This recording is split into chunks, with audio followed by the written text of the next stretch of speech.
Oi, pessoal, é um prazer estar aqui com vocês. Essa é a terceira temporada do Café com Labs. Para quem não me conhece, eu sou Maga Silva, e para quem me conhece, eu sou Maga Silva também. Eu vou entrevistar nada mais, nada menos do que a grande Bianca Chagas. É um prazer receber você aqui. Muito obrigada, eu que agradeço o convite. Trazendo um pouquinho do seu currículo, né, que é gigante. Você é formada em gestão financeira. Recentemente foi reconhecida e promovida como liderança dessa equipe de comunicação do Labs e audiovisual. Atua em projetos, eventos políticos, é responsável pelo nosso relacionamento com os parceiros.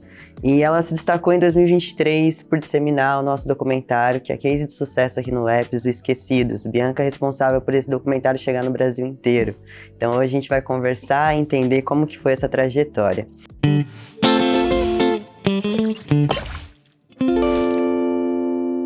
Muito bem-vinda, Bianca. É um prazer entrevistar você. Muito obrigada. Esse espaço é todo seu, você que manda aqui. Pode se apresentar. Muito obrigada. Eu sou a Bianca. Como a Maga disse, eu sou formada em gestão financeira, mas eu também sou professora particular, eu sou professora de inglês. E desde muito nova, eu me sinto nesse chamado em relação à educação. Sempre gostei muito de trocas, assim, com outras pessoas, de poder sentir que eu era um canal de facilitar o entendimento sobre alguns assuntos. Eu lembro de muito novinha, assim, adolescente, já ser monitora de sala de aula, essas coisas. Depois que eu fui para a faculdade, eu me formei, eu jurava que eu ia ser uma businesswoman, muito equivocada da minha parte. E foi através da universidade mesmo que eu consegui ter acesso a outros lugares. Então, através de lá, eu tive a chance, por conta de uma professora minha, de trabalhar em uma escola de inglês. Era uma escola de idiomas na época, depois eu fui para uma escola regular mesmo, particular, imensa aqui na cidade. E nessa trajetória, como assistente de professora, entendendo melhor as dinâmicas dentro da sala de aula, eu trabalhei primeiro no administrativo, depois eu fui para a sala de aula. Eu entendi que eu queria muito transformar a educação, mas que aquilo parecia pequeno ainda. Eu acho lindíssimo o trabalho dos professores, inclusive sou professora até hoje por conta disso, mas me pareceu assim, nossa, o que dá para fazer a mais para chegarem mais pessoas, para que eu consiga alcançar mais gente mesmo nesse processo. E aí eu tive a oportunidade de entrar no Labs, entrei na equipe de comunicação, primeiramente na comunicação interna. E nesse processo, eu me senti minúscula aqui dentro. Primeiro porque eu vi que eu estava trabalhando com doutores, mestres, e eu fiquei assim, nossa, mas o que eu posso de fato colaborar com essas pessoas e não só aprender com elas, né? Mas conforme a gente vai convivendo no espaço, a gente percebe que as nossas vivências, que o que a gente aprendeu na nossa trajetória de vida também, é uma maneira de colaborar com a ciência e com as pesquisas. Então, acho que foi esse o processo principal de entender que a minha trajetória, a minha história, como as políticas públicas me alcançaram, também poderia ser uma maneira de colaborar com a ciência e com a pesquisa. E foi assim, fui crescendo dentro da equipe de comunicação. Aí teve o lançamento do Esquecidos, que é um trabalho incrível, que eu admiro muito. E aí, pensando muito nesse movimento do como disseminar o filme, do como fazer ele alcançar mais pessoas, eu acho que foi como a gente, de fato, conseguiu fazer a equipe se destacar e mostrar que produtos de comunicação são importantes também para a transformação da sociedade, que não adianta só a pesquisa ficar aqui dentro e os doutores, os mestres, os pesquisadores conversarem entre si sobre achados importantíssimos, mas isso não chegar na sociedade de alguma forma. A gente parecia que estava pregando para convertida, é uma expressão que o Daniel usa e eu concordo com ele. Então, através dos produtos que a gente foi criando aqui dentro, e principalmente com esse boom que foi o Esquecidos, a gente percebeu que comunicação faz muita falta e é muito importante na transformação da sociedade através da ciência mesmo. A gente reconhece aqui dentro, né, a importância do seu papel para pensar estratégias de comunicação mesmo, de conseguir sempre olhar o macro, né, de cada projeto, enquanto, por exemplo, Lívia e eu aqui, a gente pensa o Café com Labs, a Amanda tem pensado muito projetos de documentário a longo prazo, né? você consegue olhar para tudo isso e ver qual a estratégia de advocacy nosso, aonde a gente vai chegar, os prazos, né? Alguém tem que organizar essa casa. Como você acha que essa sua característica de liderança, de estratégia, tem relacionamento tanto com a sua formação de gestão financeira, na sua formação de professora? Como que você conseguiu unir tudo isso e chegar nesse lugar, assim, de organizar mesmo a comunicação do LAPS? Eu acho que, em geral, eu sou uma pessoa um pouco metódica, na minha vida pessoal também. E aí, eu acredito muito que processos viabilizam melhor os trabalhos, né? E aí, eu acho que foi primeiro implementando isso no meu dia a dia, com a minha rotina, mas perceber que talvez o nosso trabalho poderia ter um pouco mais de processo me ajudou também a viabilizar as coisas do jeito que elas estão hoje. E ainda eu sei que precisa, né, refinar muito esse trabalho, porque eu também estou num processo de aprendizado. Mas eu acho que primeiro a minha formação, ela é uma formação de gestão. Então, querendo ou não, eu aprendo um pouco sobre isso dentro da faculdade, aprendi, né? E ser professora me trouxe um pouco desse tato e empatia e essa sensibilidade com outros indivíduos. Então, a formação, aquela coisa um pouco mais olhar para números, para resultados, enquanto a atuação como professora, olhar para pessoas mesmo. E hoje eu entendo muito a minha função como sendo olhar onde o LAPS quer chegar, o que a gente precisa fazer, mas ao mesmo tempo olhar a nossa equipe e pensar quais são as trajetórias que elas querem conquistar, a carreira que elas querem seguir, e tentar mesclar esses dois mundos, né? É claro que nunca é perfeito, sempre a gente vai ajustando o que dá, mas é realmente olhar a demanda e ver quem tem o melhor perfil para atender essa demanda, e quando essa demanda, olhando para o cenário de debate público, precisa acontecer. Então, eu acho que esse é um dos caminhos, mas pensando na estratégia de comunicação, eu acho que ter tido muito envolvimento com diferentes pessoas na disseminação do Esquecidos me ajudou muito. Porque tinha eventos que eu falava com o pessoal do MEC, tinha eventos que eu falava com redes inteiras de educação, tinha eventos que estavam com foco em professores, tinha eventos que estavam com foco em estudantes e nos responsáveis desses estudantes. Então, foi realmente olhar um pouquinho como cada pessoa enxergava esses processos e o que estava acontecendo dentro da educação e o que era educação para elas, e pensar em como alcançar diferentes públicos. Então, acho que a estratégia está muito nisso, a gente olhar o público que a gente quer alcançar, mirar em ações para alcançar esse público, mas com um desejo pessoal assim, de comunicação, eu queria muito que isso fosse bastante amplo, sabe? Então, que a gente conseguisse alcançar juventudes, que a gente conseguisse alcançar os professores, não só os tomadores de decisão, por mais que eles sejam o nosso público primordial, porque a ciência ela tá ali para cooperar, né, na transformação e na construção de política pública. Mas eu acredito muito que esse olhar de entender o que as pessoas estavam pensando e de conviver e me relacionar mesmo com outras pessoas me ajudou muito nessa construção mesmo de trajetória e de estratégia para a equipe. É interessante ouvir você, porque eu acompanho, né, sua trajetória aqui dentro também, e eu vivenciei várias vezes alguns desafios que você passa nesse processo, porque você fala, a gente teve contato desde dos estudantes, né? Você organizou a caravana, por exemplo, dos meninos que foram para a exibição de Esquecidos, Ana Luísa, né? E esse contato com o estudante até o contato com grandes nomes do MEC, por exemplo. Então, eu queria que você me contasse um pouco, assim, desse jogo de cintura que eu acredito também que envolve a política pública, que é esse se relacionar com diferentes pessoas ao mesmo tempo para conseguir cumprir o nosso objetivo, que é dialogar com a sociedade, é trazer essa informação do que o LAPS tem feito aqui dentro, né? Como é esses desafios para você?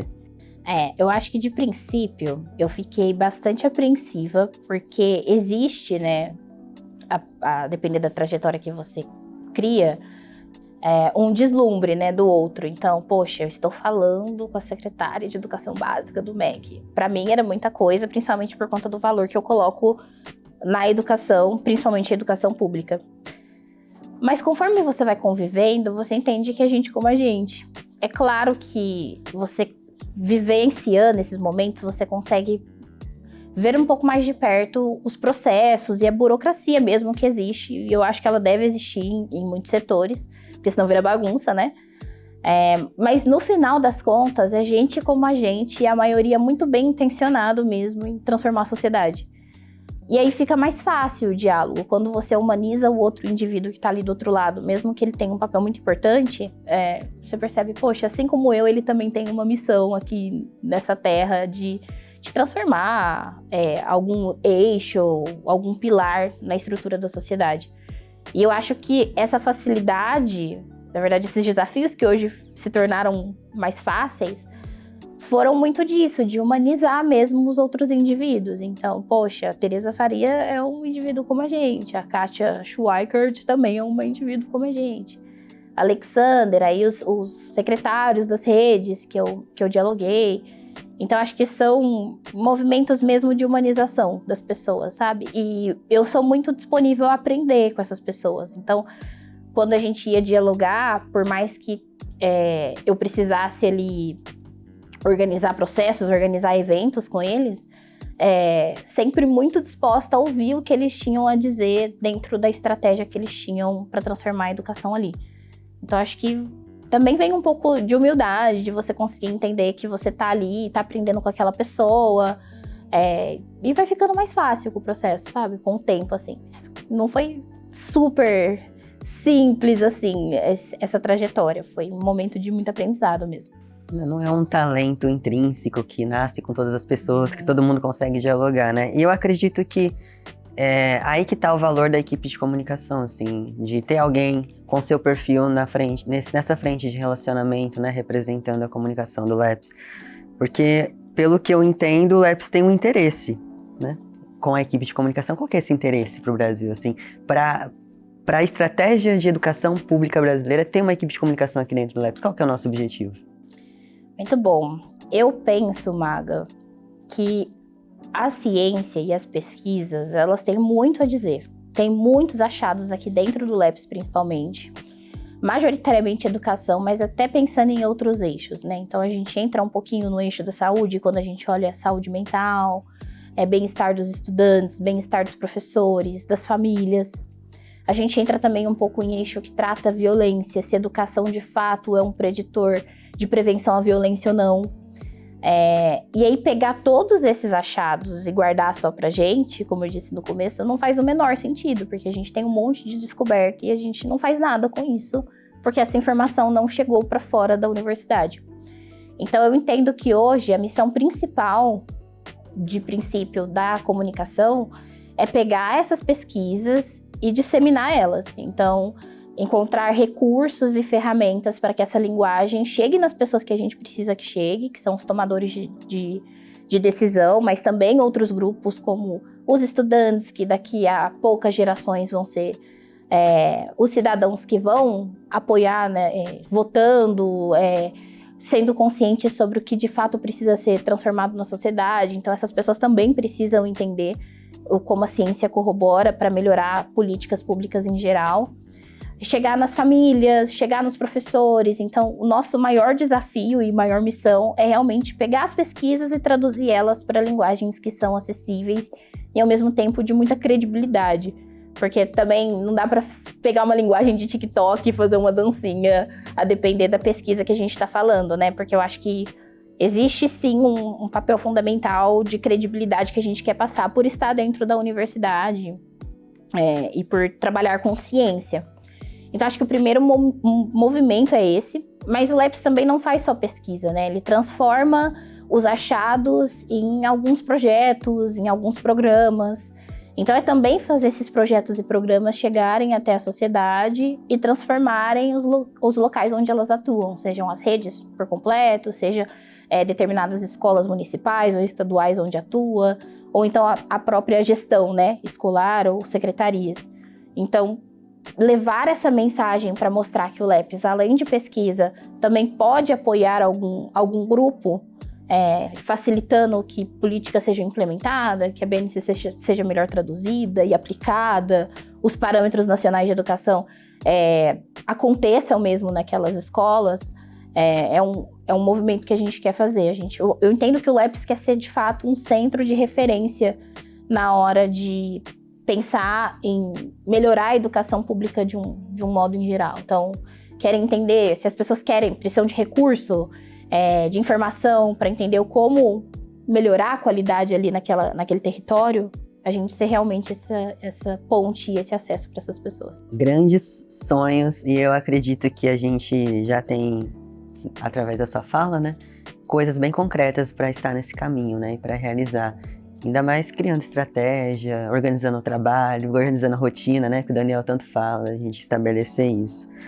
Eu fico muito feliz, Bia, de ouvir você e aprender, né, a gente aprende muito junto aqui. Agora falando, né, até sobre o próprio programa que a gente está fazendo aqui agora, é uma iniciativa audiovisual. E eu queria que você me trouxesse um pouco sobre o impacto que essas narrativas audiovisuais têm para o laboratório, né? Quais são esses projetos que a gente tem aqui e qual a importância deles? Você pode comentar um pouquinho sobre isso? Claro. Bom, eu acho que o audiovisual, em geral, ele é uma ferramenta, um recurso que apoia na criação de narrativas e de pensamentos estruturais mesmo da sociedade.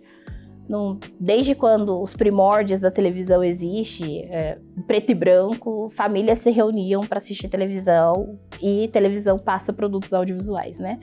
Então, tanto comerciais, quando a gente pensa em marketing também vai através de audiovisual, mas para além disso, eu acho que no momento atual da sociedade, com muita rede social, com a viabilização mesmo de informações através de inteligência artificial e afins, a gente tentar se ater a traduzir as pesquisas para produtos que não são tão chamativos, tão interessantes para a sociedade no geral, eu não sei se ainda é um caminho muito inteligente. Então, querendo ou não, eu sinto que a gente precisa se adaptar a algumas tendências que de fato estão acontecendo no mundo hoje. Então, quando às vezes você quer descobrir sobre determinado assunto, eu falo isso até na minha trajetória, que já, quando eu fiz faculdade, já foi um golinho de tempo, mas não foi tanto tempo assim, se for comparar. Tinha acessos que eu tinha através do YouTube. Então, eu tava com alguma dificuldade em alguma disciplina, precisava estudar para prova, eu achava videoaulas no YouTube e encontrava essa informação, às vezes, de maneira até mais acessível do que propriamente dentro da universidade. E aí, por que a gente vai fazer diferente, sabe?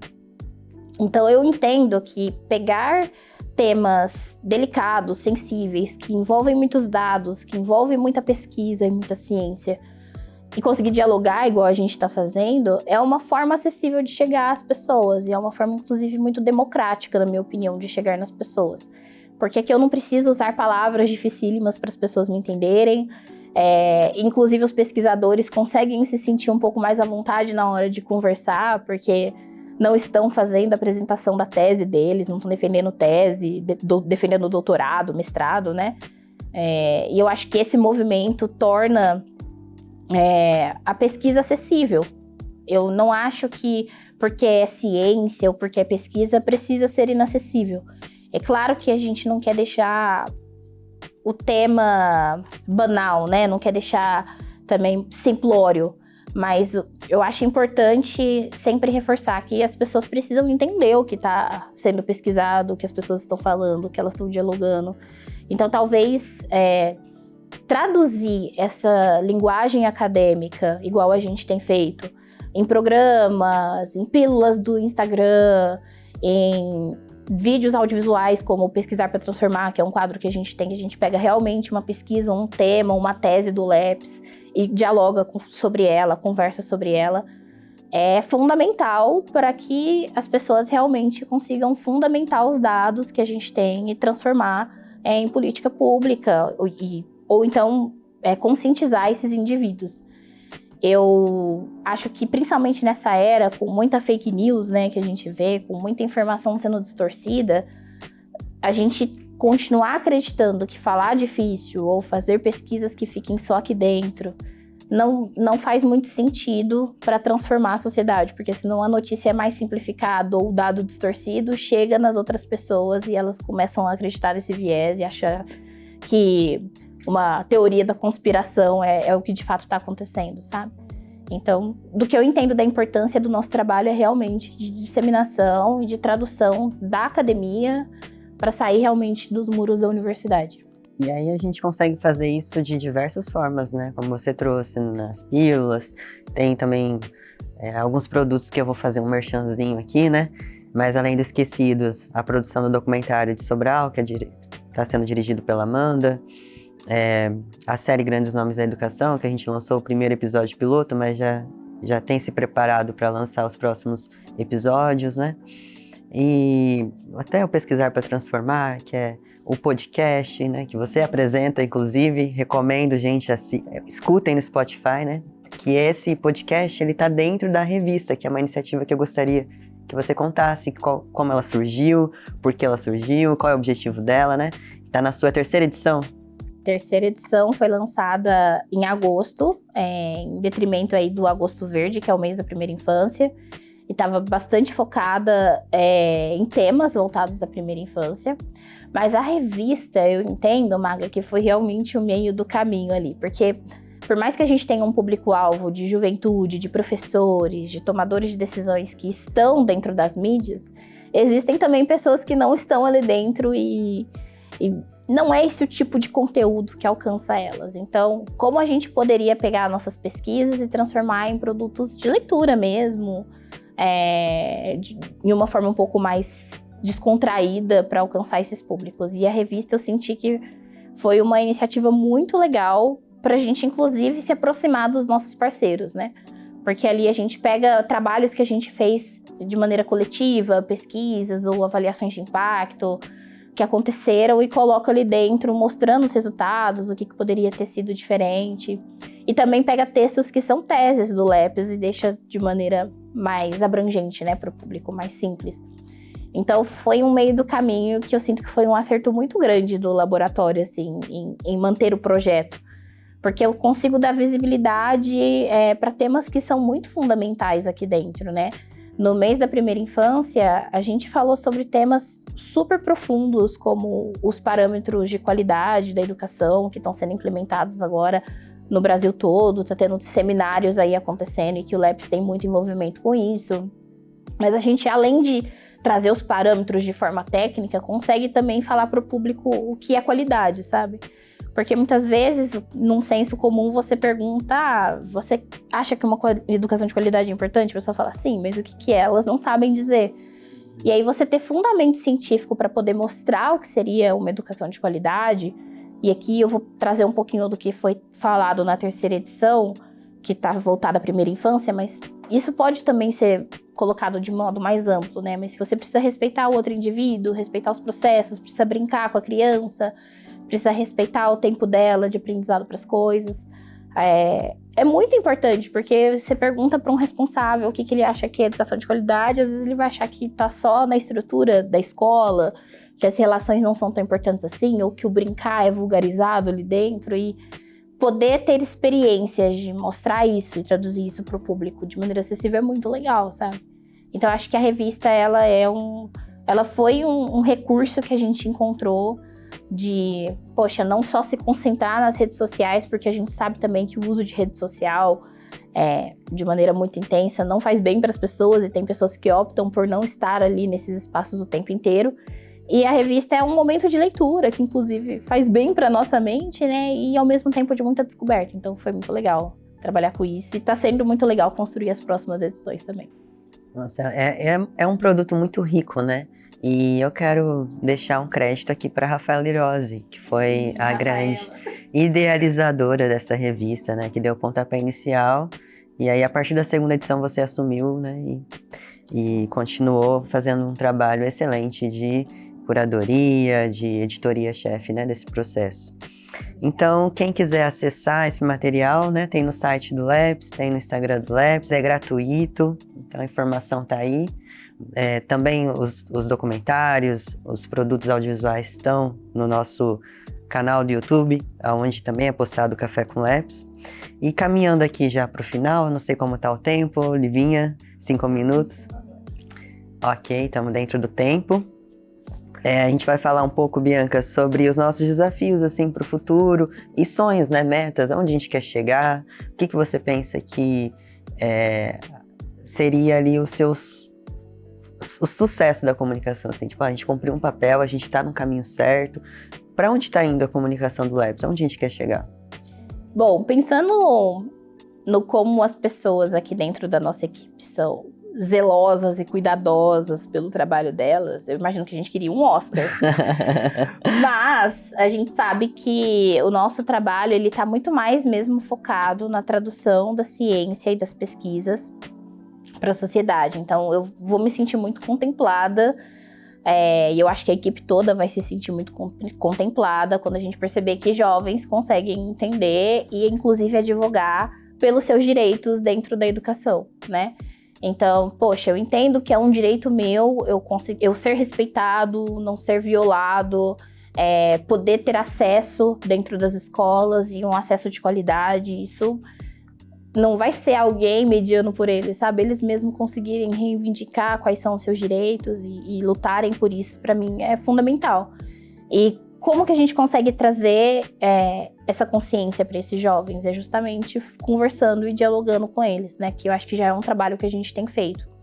Mas também, por exemplo, um professor conseguir olhar para o nosso trabalho e pensar assim, poxa, eu entendi que o que eles estão fazendo também me ajuda, sabe? Eu entendi que eu, como professor, não preciso ser um psicólogo dentro da escola por questões de saúde mental, por mais que eu também possa colaborar para que a saúde mental dos meus estudantes estejam melhores, olhando, escutando eles de maneira realmente empática e cuidadosa. Mas também não é meu trabalho ser psicólogo, sabe? Eu acho muito interessante que às vezes a gente vai vendo a complexidade que o mundo vai se transformando e as dificuldades e os impasses que esses estudantes vão tendo. E o professor, ele às vezes se sente sobrecarregado mesmo, olhando para tudo isso e pensando que tudo é responsabilidade dele. Não é, sabe?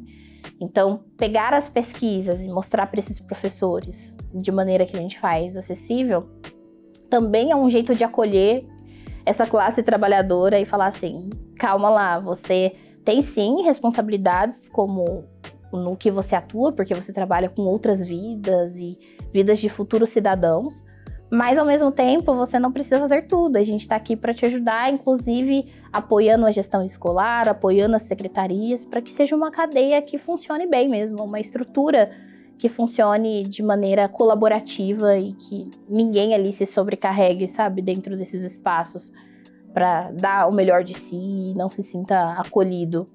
Quando esses trabalhadores olharem pra gente, essa classe de professores, pensarem, poxa, eles estão do meu lado, eles estão me ajudando, eles não estão pensando só que eu tenho que fazer 1001 funções, também vai ser muito importante para mim.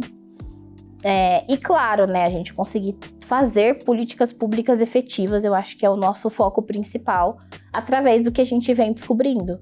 Então, assim como a gente já chegou até o MEC com Esquecidos, através da Escola das Adolescências, por exemplo, eu espero muito que outros programas aconteçam de maneira tão intensa e tão forte como a Escola das Adolescências aconteceu, em diversos outros eixos que se trata de educação e talvez até de outros eixos, né? Quando a gente pensa mesmo no eixo de saúde mental e violência, a gente realmente conseguir falar sobre medidas de políticas públicas que sanem esse problema de violência que existe no Brasil, diminua, minimize, para a gente ser uma sociedade mais saudável também, né?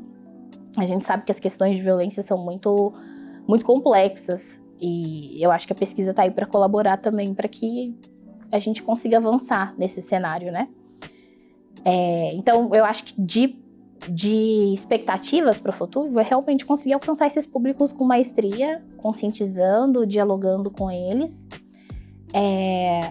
E de expectativa minha aqui dentro é que a gente seja uma equipe sempre cada vez mais colaborativa, como a gente já é, que a gente continue se apoiando muito nesses processos, que a gente consiga se realizar também, sabe, com essa transformação na sociedade, porque para mim é muito importante e eu sinto que isso de alguma maneira me alcançou, sabe, eu olhar e falar assim, poxa, o meu papel, mesmo sendo comunicação, não sendo a pesquisadora de ponta ali, ajuda a transformação da sociedade, que a gente se sinta nessa pequena missão de transformar a sociedade, mas grande missão no final das contas, quando é coletivo.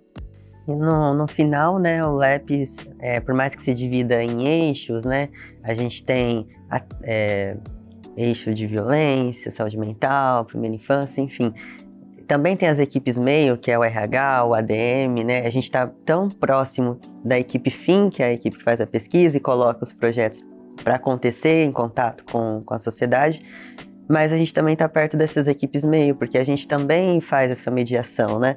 E trabalha junto. E no final, o Labs é algo muito maior, assim, nesse sentido de ser algo que eu posso dizer, talvez integral, que vai contemplando as partes e que todo mundo precisa de por exemplo, o pesquisador não viaja se a Camila Anap não comprar a passagem para a pessoa ir, né? Então é tudo muito conectado. E eu percebo isso na sua fala, né? Eu também fico muito feliz da gente conseguir encontrar esse significado, né? No início, o Daniel fazia com a gente aquela reunião do balão, que ele chamava de, tipo, vamos trazer todo mundo para olhar o macro, né? Porque o Labs tem essa percepção de a grande pergunta, né? Como que você transforma a vida de um estudante, mas como que você transforma a vida de milhares de estudantes, né? Então, a gente tem sempre esse lugar de olhar para o macro mesmo. E durante esse processo na nossa equipe de construção, né, que nós dois estivemos ali muito no começo da formação da equipe, a gente viu que no início era uma equipe que olhava muito esse macro, e hoje, né, principalmente com o seu trabalho, essa equipe está bem organizada no sentido de cada um sabe o seu lugar, né, e a gente consegue fazer com que esse trabalho seja mais eficaz e aí conseguimos ver resultados e assim criar esse significado. Muito obrigada. Então, em nome da equipe, eu quero agradecer, né, pelo seu trabalho, por você ter tanto esse tato sensível como pessoa, como professora, e também essa inteligência, né, da gestão, e unir essas duas coisas, né, a força, a sensibilidade, o carisma, o acolhimento. É um prazer trabalhar com você, é um prazer receber você aqui no Café com Labs. Eu sou suspeito para falar, né? Mas é isso, Bia. Você quer deixar suas palavras finais? Quero. Muito obrigada, primeiro, pelo convite. Foi uma honra participar do programa. Eu sei que esse programa é muito importante para o laboratório, então ser uma das convidadas me fez me sentir muito feliz. Muito obrigada mesmo. Quero agradecer a vocês em geral, a equipe, que estão atrás das câmeras também. É muito gostoso trabalhar com vocês. Eu acho que a gente conseguiu construir algo muito interessante aqui dentro, de trabalho colaborativo, de apoio um com o outro. Eu acho que dentro dessa sociedade frenética que a gente vive, conseguir construir isso é algo fundamental. Então, fico muito feliz de fazer parte desse time que além de tecnicamente muito competente, é muito humano, muito sensível e se apoia em todas as esferas. Vou chorar. Eu fico muito feliz também pela oportunidade que eu tenho aqui dentro, pela confiança que a coordenação mesmo coloca em mim, né? Querendo ou não, Daniel, Fernando e Luiz estão apostando em mim aqui dentro. E esse respeito ao aprendizado, eu acho que dialoga muito também com a missão que a gente tem na sociedade, né? De respeitar os indivíduos e respeitar os tempos deles, porque o que eu tô fazendo aqui dentro também tem sido um momento de aprendizado para mim. E eu acho que é isso, a gente tá aqui genuinamente com uma missão em comum, que é de transformar a educação pública brasileira. E eu espero que as minhas ações e a minha trajetória possa fazer com que isso aconteça de maneira mais rápida e fluida. Obrigado, Bia. Obrigada. Gente, eu agradeço por acompanhar esse episódio. O Labs tem muita coisa para compartilhar com vocês e eu quero pedir para continuar acompanhando. Se você não viu a primeira temporada, a segunda, assista. A gente está passando por transformações e nessa terceira temporada eu sinto que as coisas vêm se aterrando e a gente recebendo convidados cada vez mais ilustres nesse programa. Fique por dentro aí, continue seguindo as redes sociais do Labs, no nosso Instagram, e a gente se vê no próximo Café com Labs. Hora do bolo. Finalmente.